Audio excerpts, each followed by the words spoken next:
Food production and it's management. कल हम लोगों ने food production and it's management में पढ़ा था माइक्रो ऑर्गेनिज्म का यूज, कि आखिर माइक्रो ऑर्गेनिज्म कैसे हमें फूड प्रोडक्शन में हेल्प कर रहे हैं। बहुत सारी चीजें पढ़ी थी, वो देखिएगा आप उसका फर्स्ट पार्ट में। अब आज आगे हम कंटिन्यू कर रहे हैं नेक्स्ट पार्ट से। अब इस नेक्स्ट पार्ट में हम बात करेंगे एग्रीकल्चर की। अब एग्रीकल्चर क्या है? ये भी एक ब्रांच है हमारी साइंस की। It is the branch of science which deals with the cultivation and rearing of the plants as well as the animals for getting the useful product. Now, after that, next, crop cultivation of plants in a large scale to get the for getting the useful product, वो आपके आ गया crop में। अब इस crop को हम अलग अलग कैटेगरी में डिवाइड कर रहे हैं on the basis of the season, life span और द पर्पस। अब अगर बच्चों सबसे पहले मैं बात करती हूँ, क्रॉप को डिवाइड कर रहे हैं on the basis of season. Season की बेसिस पर बच्चे अगर कर रहे हैं ना, हम देखो तो इसको आप देखो हम कैसे लिख सकते हैं। आपको दो कैटेगरी है, एक खारिफ और एक राबी। तो मैं खारिफ के पहले आ रहा है खारिफ का, तो के को मैं खारिफ को पहले लिख रही हूँ, खारिफ का। आर का राबी का आर बाद में आ रहा, राबी क्रॉप को बाद में लिख रही हूँ। Kharif crop it is also known as the monsoon crop. इसको हम मॉनसून क्रॉप भी कह रहे हैं। क्यों मॉनसून क्रॉप कह रहे हैं? क्योंकि ये हमारी खारिफ क्रॉप ये हमारी जून जुलाई में सो की जाती है। sown in June and July and harvest in September, October, November। और जस्ट अक्टूबर नवंबर में सो की जा रही है राबी और हार्वेस्ट करी जा रही है ये अप्रैल में। अब अगर अप्रैल मई की बात करती हूँ बच्चे, या मार्च अप्रैल की बात करूंगी, वहां पर हार्वेस्ट करी जा रही है, मार्च अप्रैल में हार्वेस्ट करी जा रही है राबी क्रॉप। तो आपको यहाँ पर दिखाई दे रहा है ना, खारिफ को हम जून जुलाई में कर रहे हैं, यानी बारिश भी हो रही है, मॉनसून क्रॉप भी कह रहे हैं उसको। तो ये मॉनसून क्रॉप यानी पानी इसको ज्यादा चाहिए, पानी ज्यादा चाहिए। एग्जाम्पल याद रखने आप कर लो, राइस, राइस है ना एग्जाम्पल, राबी जस्ट अपोजिट है ना, वीट, एग्जाम्पल याद हो जाएगा अपने आप। अब यहाँ पर मार्च अप्रैल के बाद भी तो बच्चे मई जून का टाइम बाकी है, और उस मई जून के टाइम में जो 2 मंथ का होता है time, that one is the उस टाइम पीरियड के जो क्रॉप हम लेते हैं, that crop is known as जैक। अब ये जैक क्रॉप में एग्जाम्पल जिसका लाइफ स्पान 1 महीने का है, वाटरमेलन की बात कर लेती हूँ मैं, मस्क मेलन की बात कर लेती हूँ, और they come in the category of jack. Got it? Now अब ये तो हो गया on the basis of season, जिसमें मैंने खारिफ और राबी की बात कर ली है बेटा। अब हम बात करते हैं लाइफ स्पान। ठीक है, लाइफ स्पान की बेसिस पे annual, biennial and perennial. Annual plants क्या होते हैं? एनुअल प्लांट्स वो प्लांट्स होते हैं जिनका लाइफ स्पान, जैसे मैंने हम ऐसे याद करवाते हैं आप लोगों को, जैसे एनुअल एग्जामिनेशन कितनी बार होते हैं? साल में 1 बार। तो लाइफ स्पान भी इस क्रॉप का क्या हुआ? 1 ईयर और 1 life cycle, 1 season. Biennial, by means 2, biennial जिसका लाइफ स्पान क्या है? 2 इयर्स का है या 2 सीजन का है। देन इसमें हमारे पास टर्निप आ जाएगा, कैबेज आ जाएगा बाइनियल के केस में। एनुअल के केस में अगर मैं बात करती हूँ, यहाँ पर वीट है, राइस है, एनुअल में वीट है, राइस है, यहाँ पर मैंने बताया टर्निप है। तो एग्जाम्पल है। पेरेनियल जिनका life span more than 2 years है, जो भी आपकी बात करती हूँ, नीम है, पीपल है, ऑल दीज ट्रीज। क्या है इसका life span? Number of years इनका लाइफ स्पान है। ये तो है नहीं कि भाई 1 साल है फिर खत्म प्लांट, ऐसा तो नहीं है। तो इसमें आ गया पेरेनियल। तो on the basis of life span you people got the annual, biennial and perennial. Now third one on the basis of purpose. अब पर्पस की बेसिस पे यहीं से खुद भी आपको समझ में आ रहा, फूड क्रॉप और कैश क्रॉप। कैश क्रॉप यानी कि वो हम कल्टीवेशन क्रॉप्स का, प्लांट्स का जो कर रहे हैं किसके लिए, for getting the cash, for commercial value जिसकी होगी। कमर्शियल वैल्यू कब होगी, जब हम उसको बेचेंगे और बेचेंगे प्रॉफिट मिलेगा, प्रॉफिट मिलेगा यानी कैश मिलेगा। जैसे टी कल्टीवेशन, कोई ऐसा तो है नहीं कि टी जितनी भी हमने कल्टीवेट करी वो सारी हम अपने यूज के लिए रख लेंगे, ऐसा तो नहीं है।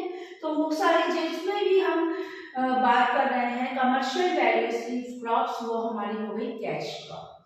फूड क्रॉप्स जो हम अपने फूड के लिए भी केवल ले रहे हैं, तो cash crop commercial purpose, food crops edible purpose. अब व्हीट है, राइस है, उसको हम किसमें ले सकते हैं, व्हीट और राइस को फूड क्रॉप में ले सकते हैं। कैश क्रॉप में टी है, कॉफी है, that one is in the category of cash crop. ठीक है, तो ये जो आपको पता चले कि हमने आखिर क्रॉप प्लांट्स को, क्रॉप को किस किन किन कैटेगरी में डिवाइड कर दिया है। अब इसके बाद ये इनका डिफरेंस भी बेटा पूछा जा सकता है, तो अच्छे से इनको तैयार कर लीजिएगा आप। नेक्स्ट अब मैं आपको बताऊंगी, नेक्स्ट एक चीज आ रही है, एक और कल्चर आ रहा है, एक और ब्रांच ऑफ साइंस आ रही है। That branch of science is known as the horticulture. That branch of science is known as horticulture. Mainly इसमें देखिए हॉर्टिकल्चर में हम क्या पढ़ेंगे, इसमें भी कल्टीवेशन हो रहा है प्लांट का, ये भी ब्रांच है साइंस में, लेकिन ये डील कर रही है production, utilisation and improvement of crop yielding, fruits है, वेजिटेबल्स है, स्पाइसेस है, उन सब का प्रोडक्शन जो हो रहा है, कल्टीवेशन हो रहा है, वो हमारा आ रहा है इसमें हॉर्टिकल्चर। अब हॉर्टी का वर्ड ही बात करते ना, हॉर्टी का मीनिंग हो गया गार्डन। हॉर्टी वर्ड को अगर डिवाइड करते हैं दो पार्ट में, meaning of horti that one is the garden, culture that one is the cultivation.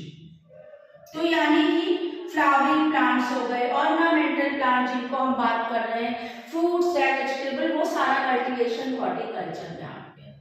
और यहीं पर एक चीज और बताऊंगी, एक वर्ड और आता है आपके पास, that one is the orchard. Orchard क्या है, वो लार्ज एरियाज हैं जहां पर हम फ्रूट को ग्रो कर रहे हैं। Plants are grown in a large area, that one is known as the orchard. एक पार्ट अब तो ये आपका डिफरेंट कल्चर हो गया, जिसमें मैंने बताया एग्रीकल्चर की सारी कैटेगरीज बताई गई, किसकी बेसिस पर क्रॉप्स डिवाइड हो रहे हैं। देन हॉर्टिकल्चर, अब एक और बताऊंगी जिसमें हम बात करेंगे ऑर्गेनिक फार्मिंग। अब बच्चों ऑर्गेनिक फार्मिंग की अगर हम बात कर रहे हैं, तो यहाँ पर भी हम प्रोडक्शन तो ले रहे हैं प्लांट्स का, जो भी फार्मिंग हो रही है, लेकिन यहाँ पर हम फार्मिंग कर रहे हैं किसके यूज से, बायोपेस्टिसाइड्स यूज कर लिया, बायो फर्टिलाइजर्स यूज करा, मैन्योर्स यूज किया। यानी कि यहाँ पर आप सोच लीजिए, यहाँ हम कोई भी केमिकल्स यूज नहीं कर रहे हैं, या कम से कम केमिकल यूज कर रहे हैं ऑर्गेनिक फार्मिंग में। तो ये क्या हो गया, अनपॉल्यूटेड हो रहा है ये हमारे, यानी कि ना हमारी हेल्थ के लिए हार्मफुल है, क्योंकि आपको पता है ना, अगर हम ज्यादा केमिकल्स यूज करते हैं, क्रॉप प्रोडक्शन तो ज्यादा हुआ, लेकिन it will be harmful for us also, because it contains the chemicals. और केमिकल जो हमने यूज किए जैसे फर्टिलाइजर्स वगैरह है, different urea and all these things, तो गए तो हमारी फार्मिंग में ना, प्लांट्स में गए, और प्लांट्स के प्रोडक्ट हम ले रहे हैं तो हमारी बॉडी में आए। तो ऑर्गेनिक फार्मिंग में यहाँ हम कोई ऐसा यूज नहीं कर रहे हैं। और ऑर्गेनिक फार्मिंग के हमारे इसकी अगर हम बात करते हैं तो डिफरेंट एडवांटेजेस भी होते हैं। क्या क्या एडवांटेजेस हो रहे हैं बेटा, पहली चीज तो ये है, ये हमारा क्या कर रहा है, यहाँ पर जो है no chemical fertilisers are used, तो सॉइल पॉल्यूशन नहीं हो रहा है। कॉस्ट एग्रीकल्चर प्रोडक्शन की वो कम हो रही है। तो अब देखा जाए जो प्रोड्यूस हो रहे हैं वो हमें जो है हार्म नहीं पहुंचाएंगे। तो बहुत सारी कैटेगरीज यहाँ पर चीजें हमारे पास एडवांटेजेस में आ रही हैं। इम्प्रूव कर रहा है सॉइल प्रॉपर्टीज को, क्रॉपिंग सिस्टम हेल्प कर रहा है कंट्रोल करने में पेस्ट का, है ना, वीड्स का, all these things are there. लेकिन बच्चों इसका कुछ डिसएडवांटेजेस भी है। अब डिसएडवांटेजेस क्या है? What are the disadvantages of it? हम कहते हैं ऑर्गेनिक फार्मिंग के जो प्रोडक्ट्स हैं उनकी वैल्यू तो ज्यादा है बच्चे, उनकी वैल्यूज तो ज्यादा है, लेकिन फार्मर्स को हमारे नहीं उतना प्रॉफिट मिल पा रहा है, फार्मर्स को प्रॉफिट नहीं मिल पा रहा है। और इसमें बहुत ज्यादा हमारा जो है फार्मर्स का हार्डवर्क तो बहुत ज्यादा, लेकिन प्रोड्यूस प्रोडक्ट उतना नहीं मिल पा रहा है।